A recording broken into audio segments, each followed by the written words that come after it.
Welcome to the Slop Farm. Enjoy the video. You need compatible hardware and a backup first. Insert the SD card, then open Settings and go to Storage. Tap the SD card entry and choose Format as internal. This converts the card to adoptable storage so the system can move apps and data. Why? Because internal formatting encrypts the card to tie it to your device. Once done, the phone will prepare the card. Make sure you do not remove it during formatting, since that would corrupt data. Once the card is adopted, you can migrate apps and media. Go to Storage Settings and pick Migrate Data to move supported apps and files automatically, or Open Apps, select an app, and use Change Storage to move it. Do this because some apps must remain on faster internal storage.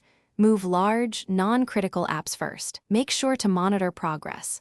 Migration can take minutes to hours depending on size, and avoid heavy use during the transfer to prevent errors.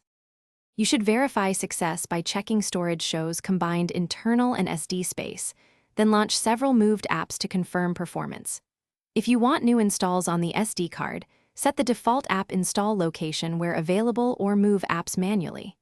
If the card fails, slow apps, crashes, or disappearance, stop, backup remaining files, reformat the card as portable, and restore from your backup. One key troubleshooting tip: test the card in another device to rule out a phone hardware issue.